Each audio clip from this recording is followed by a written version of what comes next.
तो यहाँ पे हम देखने वाले हैं कि एक कॉन्केव मिरर की वजह से जो इमेज फॉर्मेशन होता है वो कुछ किस तरीके से होता है। यानी कि हम प्रिंसिपल एक्सिस पर ऑब्जेक्ट को अलग अलग पोजीशंस पर रखने वाले हैं और फिर हम देखेंगे कि उस ऑब्जेक्ट की जो करस्पॉन्डिंग इमेज जो बनने वाली है उस इमेज का साइज, उसका ओरिएंटेशन और उसका पोजीशन, उसका लोकेशन कह सकते हैं प्रिंसिपल एक्सिस पर कहाँ हमें मिलने वाला है। और दूसरी बात यहाँ पे मैं बताना चाहूँगा कि सारी जो लाइट रेज हम कंसीडर करेंगे वो होने वाली हैं पैरेक्शियल नेचर की। पैरेक्शियल की प्रॉपर्टी ये होती है पैरेक्शियल लाइंस की कि वो फोकस पर मिलती हैं, एक ही पॉइंट पर मिलती हैं। तो यहाँ पे हमारे पास सबसे पहला केस है कि यदि ऑब्जेक्ट इनफाइनाइट पर है तो क्या होता है। तो हमने ये सीखा है कि ऑब्जेक्ट यदि इनफाइनाइट पर होता है तो लाइट रेज जो हैं वो पैरेलल होती हैं, इंसिडेंट लाइट रेज पैरेलल होती हैं, पैरेलल। तो ये आपके पास पैरेलल लाइंस आप यहाँ पे बना दीजिए। एक पैरेलल लाइन मान लीजिए कुछ इस तरीके से आ रही है और एक पैरेलल लाइन जो है वो मान लीजिए इस तरीके से आ रही है। एक प्रिंसिपल एक्सिस से ऊपर मान ली, एक मैंने प्रिंसिपल एक्सिस के नीचे मान ली है लाइट रे को। अब हम जानते हैं कि दोनों लाइट रे जो हैं वो क्या करने वाली हैं, रिफ्लेक्शन के बाद वो फोकस से पास होंगी। तो रिफ्लेक्शन के बाद ये दोनों लाइट रे जो हैं ये फोकस से पास होती हैं लाइक दिस, और ये जो लाइट रे है ये इस तरीके से फोकस से पास होने वाली है। ये लाइट रे ऐसे आई, ऐसे चली गई, ये लाइट रे ऐसे आई और ऐसे चले जाने वाली है। तो यहाँ पे आप ध्यान दीजिए कि इंसिडेंट लाइट रेज जो हैं वो इनफाइनाइट से आई थी, लेकिन रिफ्लेक्टेड लाइट रेज जो हैं वो फोकस से पास हो रही हैं। जो रिफ्लेक्टेड लाइट रेज जो हैं वो फोकस से पास हो रही हैं, तो हमारी इमेज जो है वो भी फोकस पर ही होगी, बिकॉज यही इमेज का डेफिनेशन होता है कि आपकी जो रिफ्लेक्टेड या रिफ्रैक्टेड लाइट रेज हैं उनका इंटरसेक्शन ही इमेज कहलाता है। तो ये रिफ्लेक्टेड लाइट रेज जो हैं वो एक पॉइंट पर इंटरसेक्ट हो रही हैं, एक्चुअल में इंटरसेक्ट हो रही हैं, तो ये रियल इमेज कहलाएगी। तो यहाँ पे हम कह सकते हैं कि ये रियल इमेज आपको देखने को मिलती है, रियल इमेज आपको देखने को मिलेगी। ठीक है, रियल इमेज। और यदि मैं बात करना चाहूँ साइज की, तो साइज इसका बहुत ही ज़्यादा छोटा होता है, वेरी स्मॉल साइज, या लिख सकते हैं वेरी डिमिनिश्ड जो है वो साइज होता है इसका, वेरी डिमिनिश्ड। क्या चीज़ है साहब ये? एक तो इसका नेचर है, नेचर कहलाएगा इसका, नेचर ऑफ इमेज वो कैसा है, रियल इमेज है। उसके बाद बात करें उसके साइज की, साइज जो है वो वेरी वेरी डिमिनिश्ड, बहुत ही छोटा आपको साइज यहाँ पे देखने को मिलने वाला है। अब एक और केस होता है कि हम जानते हैं कि पैरेलल लाइट रेज जो हैं वो जरूरी नहीं है कि प्रिंसिपल एक्सिस के पैरेलल हो सकता है वो प्रिंसिपल एक्सिस के पैरेलल ना हो लेकिन आपस में पैरेलल हो, तब इमेज किस तरीके से हमें दिखाई देती है। तो यहाँ पे एक चीज़ और यहाँ पे मैं बताना चाहता हूँ कि लोकेशन जो है इमेज का वो है at focus, location at focus. उसके बाद यहाँ देखें दूसरा केस जहाँ पे लाइट रेज पैरेलल तो होंगी आपस में लेकिन वो प्रिंसिपल एक्सिस के पैरेलल नहीं होगी। तो यहाँ पे एक पैरेलल लाइट रेज जो है मैंने मान लिया कुछ इस तरीके से जा रही है और दूसरी पैरेलल लाइट रेज जो है वो कुछ इस तरीके से जा रही है। ठीक, अब हम जानते हैं कि पैरेलल लाइट रेज यदि आपस में हैं लेकिन प्रिंसिपल एक्सिस के पैरेलल नहीं है तो फोकल प्लेन में आकर इंटरसेक्ट करती हैं। तो ये दोनों लाइट रेज जो हैं ये फोकल प्लेन में कहीं मिलने वाली हैं। फोकल प्लेन में ये एक दूसरे को काटेंगी और ये फोकस होगा इनके जस्ट ऊपर, और ये वाला प्लेन जो है पूरा प्लेन, ये पूरा प्लेन फोकल प्लेन कहलाता है। इंसिडेंट लाइट रेज जो है, ऑब्जेक्ट आपका इन्फिनिटी पर है, ऑब्जेक्ट एट इन्फिनिटी, और इमेज जो है आपको यहाँ देखने को मिल रही है। फिर से सेम आपके पास होगा कि इसका लोकेशन जो है, लोकेशन होगा इन फोकल प्लेन। फोकल प्लेन में कहीं भी हो सकती है फोकल प्लेन, वो डिपेंड करता है कि किस एंगल से ये लाइट रेज जो है इंसिडेंट हो रही हैं, फोकल प्लेन में बनेगी।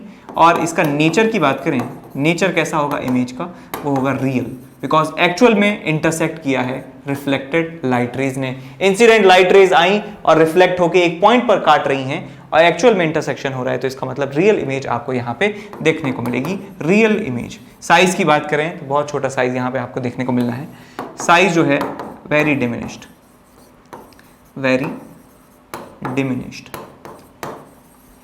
ठीक, उसके बाद आगे चलते हैं केस नंबर 2। केस नंबर 2 में आपको कहा गया है कि जब आपका जो ऑब्जेक्ट है वो सेंटर ऑफ कर्वेचर से भी दूर है, तो यहाँ पे मैंने एक कॉनकेव मिरर दिखाया है। कॉनकेव मिरर का सेंटर ऑफ कर्वेचर है। सेंटर ऑफ कर्वेचर का मतलब जिस कंप्लीट स्फीयर से ये मिरर बना है उसका सेंटर जो है सेंटर ऑफ कर्वेचर कहलाता है। हम जानते हैं कि पैरेक्सियल लाइट रेज जो है यदि पैरेलल आती हैं तो फोकस से पास होती हैं, और पोल से लेकर जो फोकस की जो डिस्टेंस होती है उसको फोकल लेंथ कहा जाता है, और फोकल लेंथ जो है वो r/2 के बराबर होती है। C से लेकर P तक की जो दूरी है वो रेडियस r के बराबर होती है। अब हमारा ऑब्जेक्ट जो है दोस्तों वो है C से दूर है, C से दूर है। मैंने मान लिया कि ऑब्जेक्ट हमारा इस तरीके से है, ये ऑब्जेक्ट है भैया, ये ऑब्जेक्ट का हेड है, ये ऑब्जेक्ट की टेल है, ये ऑब्जेक्ट का हेड, ये ऑब्जेक्ट की टेल।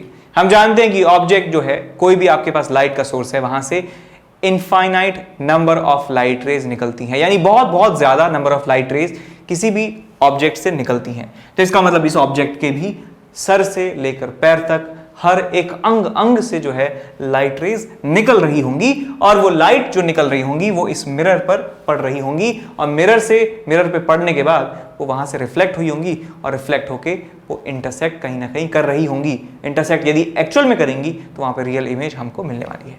तो देख लेते हैं कि किस तरीके की इमेज और कहां पे आपको मिल रही है इमेज। तो यहां से एक रे मैंने मानी, एक रे मैंने कंसिडर की जो इसके पैरों से निकलती है।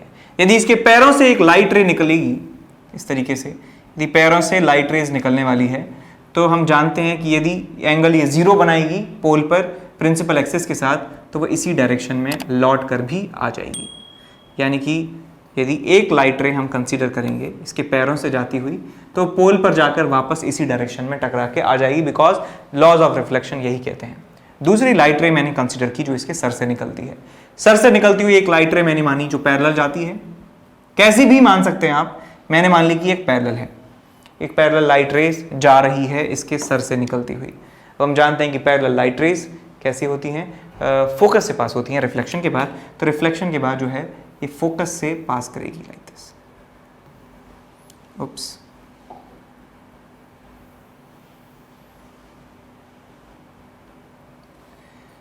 ये आपके पास आपकी रिफ्लेक्टेड लाइट रे आपको मिल गई। अब सर से निकलती हुई एक और लाइट रेज आप मानिए, एक लाइट रे मान लीजिए जो फोकस से पास होती है, या फिर आप मान सकते हैं कि जो सेंटर ऑफ कर्वेचर से पास होती है, वो लाइन मान लीजिए कि जो सेंटर ऑफ कर्वेचर से पास होती है। और हम जानते हैं कि सेंटर ऑफ कर्वेचर से जो लाइट रे पास होती है वो अपना पाथ रीट्रेस कर लेती है, तो ये जिस रास्ते आई थी उसी रास्ते वापस चली जाएगी। तो दोस्तों ये देखिए, जो सर से इसका जो हेड है ये वाला पॉइंट, इस पॉइंट से निकलने वाली दो लाइट रेज हैं, ये incident light rays number 1, incident light rays number 2। इस इंसिडेंट रे के करस्पॉन्डिंग एक रिफ्लेक्टेड रे निकलती है RR1, और इस IR2 के करस्पॉन्डिंग एक रे निकलती है RR2, ठीक बात। और रिफ्लेक्टेड रेज का जो इंटरसेक्शन पॉइंट है वही इमेज कहलाता है। यानी कि इस हेड से निकलने वाली दो लाइट रेज जो हैं रिफ्लेक्शन के बाद RR2 और RR1 बन जाती हैं, तो इन RR1 और RR2 का जो इंटरसेक्शन पॉइंट है वही सर की इमेज बनाएगा। तो यहाँ पे जो है इमेज बनने वाली है सर की, और आपका जो ये टेल है, नीचे वाला पॉइंट है, फुट है, वो आपको मिलने वाला है प्रिंसिपल एक्सिस। जिस तरीके से सीधा ही है उस तरीके से सीधी इमेज आपको मिलने वाली है। तो इस तरीके से आपको इमेज देखने को मिलेगी, इस तरीके से ये इमेज आपको देखने को मिलेगी। यदि पॉइंट ए है, ये पॉइंट ए डैश है, तो ये वाला पॉइंट आपको मिलने वाला है, ए बी कह देते हैं इसको, ए बी है यदि ये दोनों पॉइंट, उप्स, ये पॉइंट ए, ये पॉइंट बी, तो ये वाला पॉइंट ए डैश मिलने वाला है, ये वाला पॉइंट बी डैश आपको देखने को मिलेगा। तो इमेज आप देख सकते हैं कि यदि ऑब्जेक्ट ऐसा है तो इमेज आपको मिली है नीचे की तरफ, उल्टी पलट गई है, इमेज पलट गई है, और इमेज का जो लोकेशन है वो C और F के बीच में है, और इमेज का जो साइज है वो ऑब्जेक्ट के कंपैरिजन में काफ़ी छोटा है। तो यहाँ पे हम लोकेशन लिखने वाले हैं, लोकेशन ऑफ इमेज, लोकेशन हम लिखेंगे बिटवीन C एंड F। और यदि हम बात करें नेचर की, नेचर आप बताइए दोस्तों कि नेचर किस तरीके का होगा इस इमेज का। हम कहेंगे रियल, बिकॉज एक्चुअल में इंटरसेक्शन से बनी है, तो ये रियल इमेज है आपकी साथ, रियल इमेज। और यदि हम बात करें इसके साइज की, तो साइज इसका छोटा है, साइज हम कहेंगे यहाँ पे डिमिनिश्ड है इसका साइज। तो ये इस तरीके से हम इमेज का फॉर्मेशन करते हैं, ठीक बात। आगे चलते हैं इसमें केस नंबर 3 लेते हैं। केस नंबर 3 में हमें दिया है कि यदि हमारा ऑब्जेक्ट C पर ही लोकेटेड है, सेंटर ऑफ कर्वेचर P पे ही हमारा ऑब्जेक्ट रखा हुआ है, तो ये मैंने मान लिया कि ऑब्जेक्ट हमारा रखा हुआ है इस तरीके से।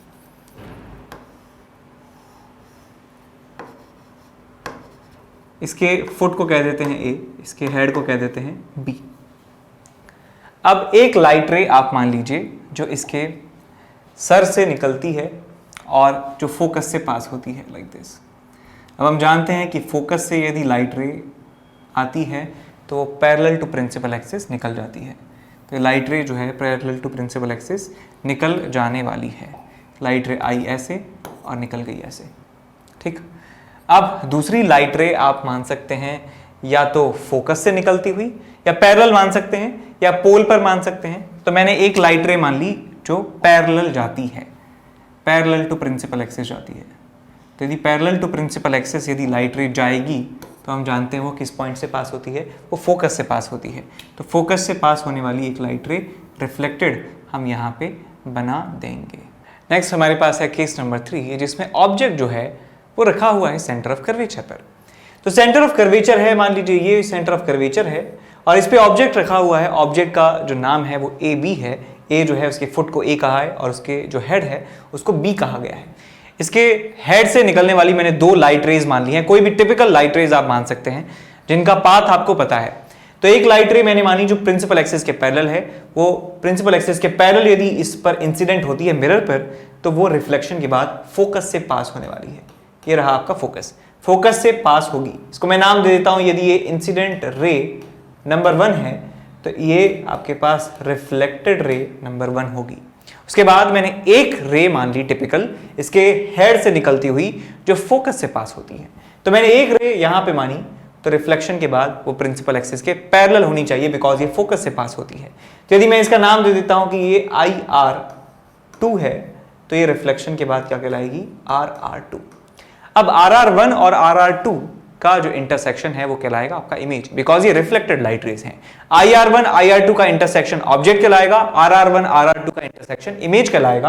क्योंकि ये एक्चुअल में इंटरसेक्ट कर रहे हैं तो इमेज का नेचर जो है वो रियल होने वाला है और आपका जो इमेज है वो बनेगा कुछ इस तरीके से।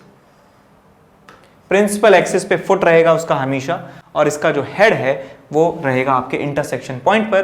तो आपका जो ऑब्जेक्ट का जो फुट है वो A डैश रहेगा यहाँ पे और उसका हेड B डैश यहाँ पे आपको मिलने वाला है, ठीक। तो यहाँ पे हम बात कर सकते हैं उसके लोकेशन की। तो एक बात तो ये है कि आप सिमेट्री से देख सकते हैं, ज्योमेट्री से देख सकते हैं कि जितना डिस्टेंस जिस पॉइंट पे ये ऑब्जेक्ट रखा हुआ है C सेंटर ऑफ कर्वेचर पर, उसी पॉइंट पर आपको इमेज भी मिलने वाली है। सिमिलरिटी ऑफ ट्रायंगल से ये बता सकते हैं आसानी से। और जो साइज है ऑब्जेक्ट का उतना ही इमेज का साइज भी होने वाला है। तो यहाँ पे हम लोकेशन लिखेंगे, लोकेशन आएगी आपके पास एट C ओनली। C पर ही ये ऑब्जेक्ट आपके पास मिल जाएगा आपको। और दूसरी बात यहाँ पे मैं बताना चाहूंगा साइज के बारे में।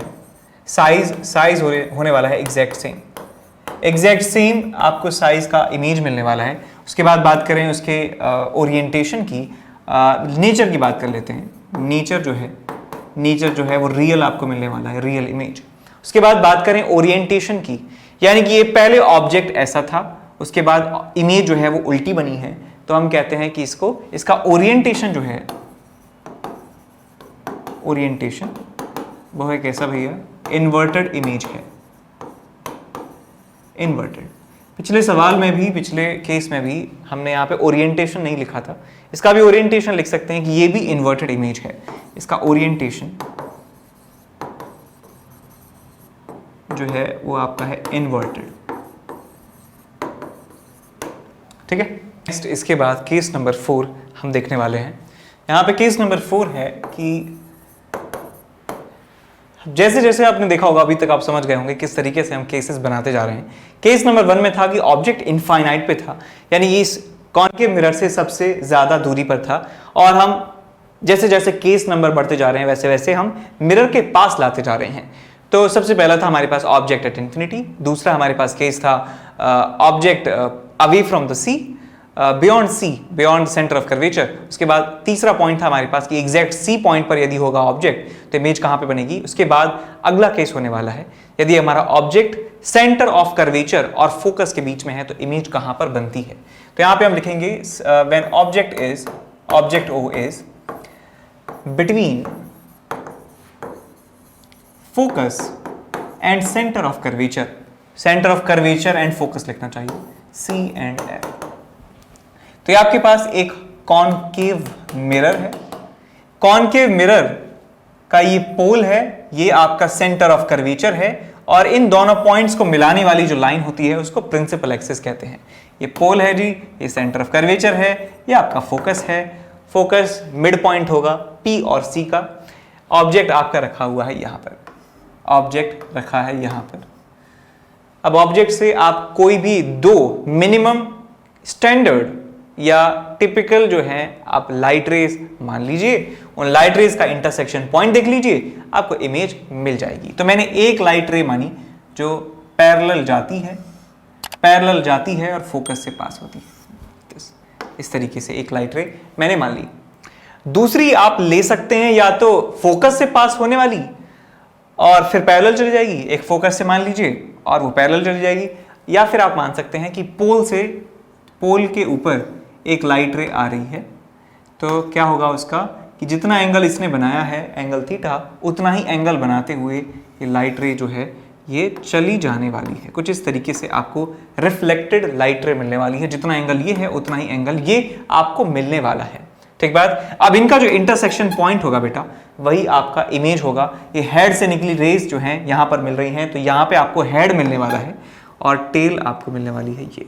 यदि इसका नाम ए बी है तो ये आपका ए डैश होगा, ये आपका बी डैश होगा। यहाँ पे आप क्लियरली देख सकते हैं क्योंकि एक्चुअल में इंटरसेक्शन हो रहा है यहाँ पे रिफ्लेक्टेड लाइट रेज का, तो इसका मतलब ये रियल इमेज है। और क्योंकि ऑब्जेक्ट ऐसा है, इमेज ऐसी है, तो इसका जो ओरिएंटेशन है वो इन्वर्टेड है।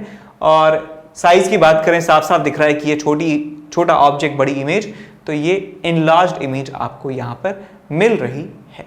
और इसकी लोकेशन जो है वो है बियॉन्ड सी के भी परे आपको लोकेशन यहाँ पे देखने को मिल रही है। यहाँ पे लोकेशन के बारे में लिखेंगे, लोकेशन आपको मिलेगी beyond C, beyond centre of curvature. इसके साइज की बात करें, साइज जो है वो होगा आपका इनलार्ज्ड। और इसके नेचर की बात करें, नेचर होगा रियल इमेज। अभी तक हमको सिर्फ रियल इमेज ही मिलती आई है कॉनकेव मिरर से, ये बात भी आप याद रखें। नेचर है आपका रियल और ये ओरिएंटेशन जो है वो है इन्वर्टेड।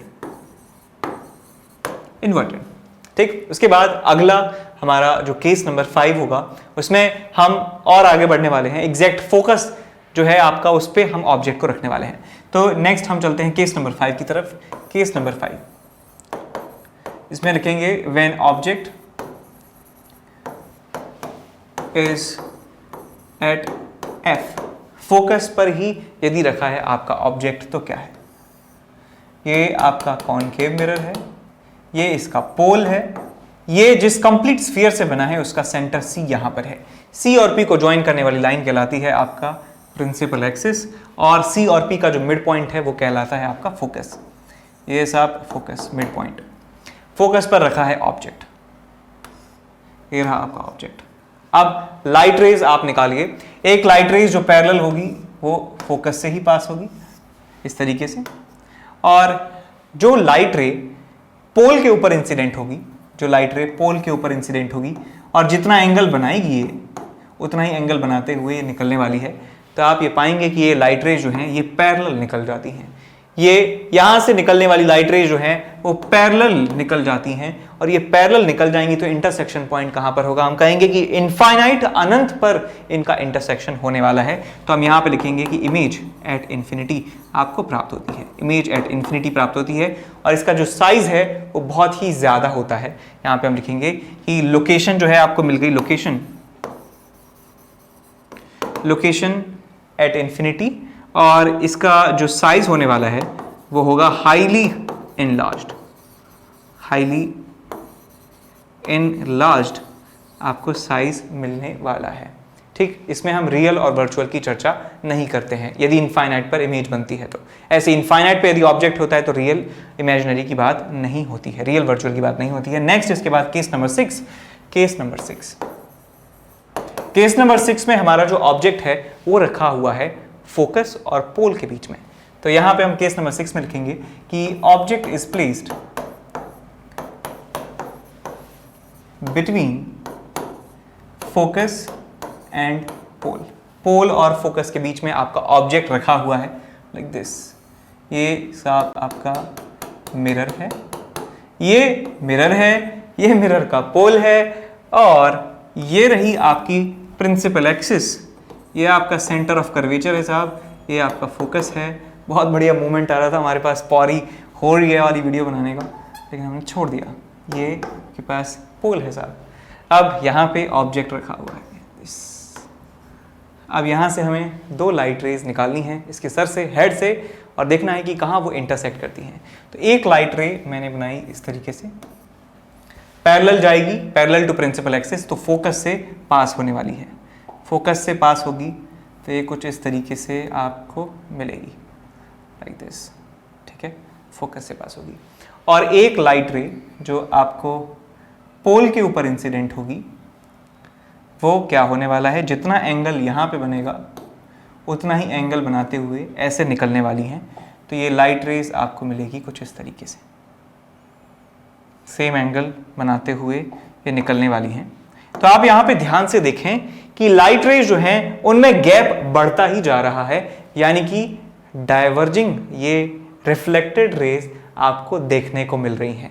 रिफ्लेक्टेड रेज जो हैं वो डाइवर्जिंग हैं, यानी कि आगे तो कभी मिलेंगी नहीं, आगे तो मिलेंगी नहीं क्योंकि इनका सेपरेशन जो है बढ़ता ही जा रहा है, लेकिन पीछे यदि इनको एक्सटेंड किया जाएगा तो ये शायद इंटरसेक्ट कर सकती हैं। तो यदि मैं इनको एक्सटेंड कर देता हूं पीछे की तरफ ऐसे, तो ये यहां पर मिल रही हैं। तो रिफ्लेक्टेड रेज एक्चुअल में इंटरसेक्ट नहीं कर रही हैं, बल्कि उनको एक्सटेंड करने पर इंटरसेक्शन करवाया जा रहा है।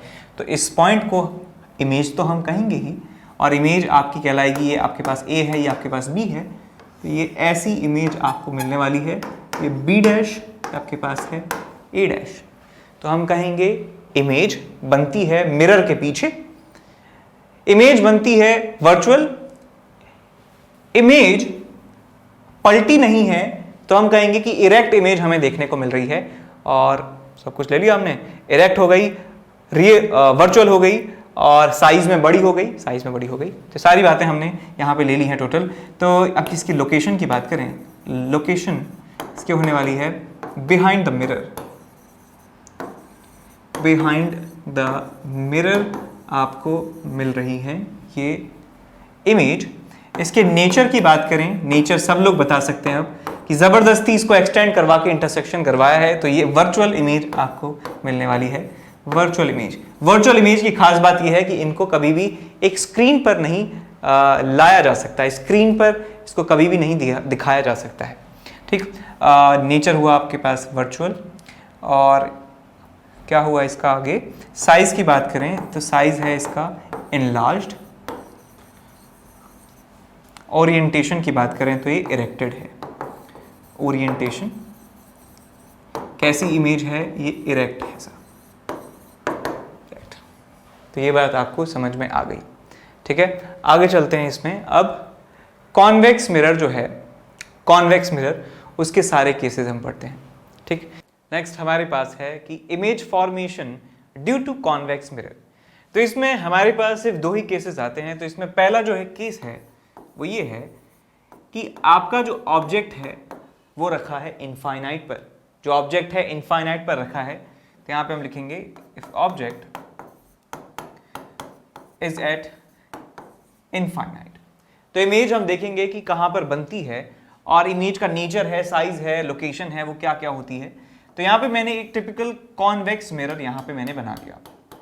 ये एक टिपिकल कॉन्वेक्स मिरर है, ये कॉन्वेक्स मिरर का पोल है, और ये कॉन्वेक्स मिरर का सेंटर ऑफ कर्वेचर है।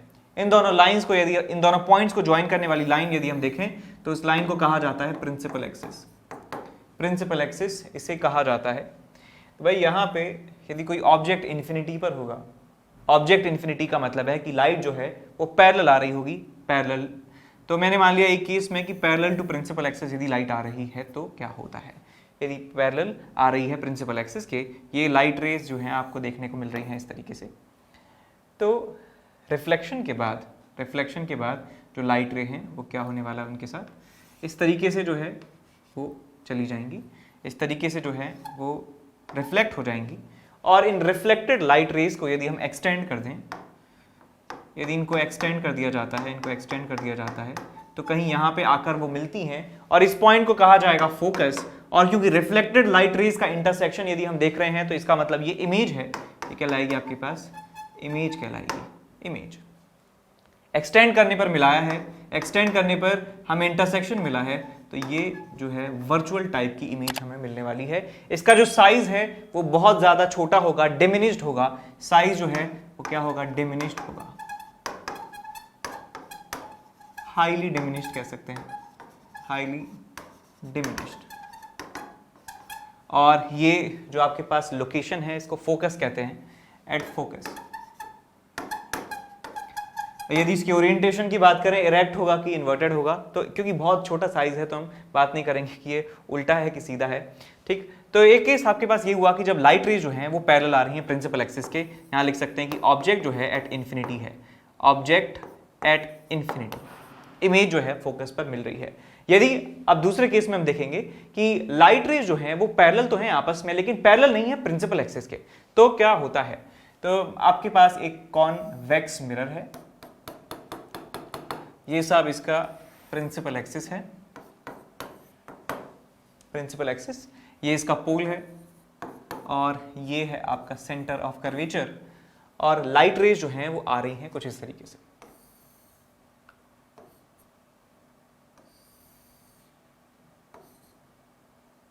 इस तरीके से जो लाइट रेज हैं आकर गिर रही हैं। और ये रिफ्लेक्शन के बाद क्या होगा, इनका रिफ्लेक्शन के बाद जो है ये रिफ्लेक्ट हो जाएंगी इस तरीके से। और इनको यदि एक्सटेंड करेंगे तो इनको एक्सटेंड करेंगे तो ये कहीं यहाँ पर आपको मिलेंगी, मिलती हुई प्रतीत होंगी। और ये वाला जो पॉइंट है ये इस प्लेन में आएगा और इस प्लेन को क्या कहते हैं, फोकल प्लेन कहा जाता है। इसको क्या कहा जाता है, ये फोकल प्लेन है, फोकल प्लेन कहा जाता है। यहाँ पर आपको इमेज देखने को मिलेगी, ये क्या है साहब, ये फोकस है। तो फोकस से पास होने वाला प्लेन जो प्रिंसिपल एक्सिस के परपेंडिकुलर, इसको फोकल प्लेन कहते हैं। तो हम कहेंगे जो इमेज है, इमेज बनेगी इमेज इन फोकल प्लेन। और एक्सटेंड करने पर मिल रही है तो ये किस तरीके की इमेज होगी, आपके पास वर्चुअल इमेज आपको मिलने वाली है, वर्चुअल इमेज, वर्चुअल इमेज। और क्या कह सकते हैं, हाईली डिमिनिश्ड जो है इसका साइज होगा, हाईली डिमिनिश्ड, ठीक। और ओरिएंटेशन की तो बात हम करेंगे नहीं बिकॉज साइज बहुत ज्यादा छोटा है। इसके बाद केस नंबर 2 आता है, केस नंबर 2। अब केस नंबर 2 क्या है कि ऑब्जेक्ट कहीं पर रखा हो लेकिन फाइनाइट डिस्टेंस पर हो, क्योंकि इनफाइनाइट डिस्टेंस पे तो हमने केस देख लिया है। अब जो है ऑब्जेक्ट कहीं पर भी हो लेकिन फाइनाइट डिस्टेंस पर होना चाहिए, तो हम लिखेंगे object is anywhere, object is anywhere at finite distance, finite distance पर है कहीं भी, तो इमेज कहां पर बनती है। तो ये आपके पास है एक कॉन्वेक्स मिरर, ये है जी आपका प्रिंसिपल एक्सिस, प्रिंसिपल एक्सिस है ये है आपका सब पोल, ये होगा आपके पास सेंटर ऑफ कर्वेचर कहीं यहाँ पे। और मैंने मान लिया कि ऑब्जेक्ट जो है वो रखा है यहाँ पर, ऑब्जेक्ट रखा है, लेट्स से यहाँ पर रखा है ऑब्जेक्ट। अब इस ऑब्जेक्ट से एक लाइट रे जो है आप मार दीजिए parallel to principal axis, parallel जाएगी तो ये क्या होगा, ये रिफ्लेक्ट होगी। और रिफ्लेक्टेड लाइट रे को यदि हम एक्सटेंड करेंगे तो आपको मिलेगा कि ये फोकस से पास होती है, फोकस से पास होती है, ठीक। और एक लाइट रे आप ले सकते हैं पोल से जाने वाली, लाइक दिस। यदि एंगल बनाती है थीटा तो ये एंगल थीटा बनाते हुए ही क्या होगी, वापस लौटेगी, ये एंगल भी क्या होगा, थीटा के बराबर। और यदि इस लाइट रे को यदि हम एक्सटेंड कर देते हैं तो ये कहीं यहाँ से आपको दिखाई देती है। Reflected light rays, reflected light रे नंबर 1, रिफ्लेक्टेड लाइट रे नंबर 2, इन दोनों का इंटरसेक्शन पॉइंट जो है कहीं मिल रहा है आपको यहाँ पर, कहीं मिल रहा है आपको यहाँ पर। तो आपको जो है इस तरीके की इमेज बनती है। यदि ये इमेज जो है ए बी इसका नाम है, तो इसका नाम होगा ए डैश बी डैश। आप यहाँ पे देख सकते हैं कि आपकी जो इमेज है वो पोल और फोकस के बीच में बनती है। तो यहाँ पे हम लिखेंगे image forms between pole and focus, और जो है वर्चुअल जो है इसका नेचर होता है वर्चुअल, और साइज में जो है डिमिनिश्ड होती है, साइज में क्या होती है, डिमिनिश्ड। और इस तरीके के मिरर का ही इस्तेमाल किया जाता है कार में या बाइक में। जो आपने देखा होगा 2 मिरर्स लगे होते हैं और उस पर एक लाइन लिखी होती है, फेमस लाइन, पढ़ दीजिए उसको, कमेंट में लिख दीजिए क्या लाइन लिखी होती है।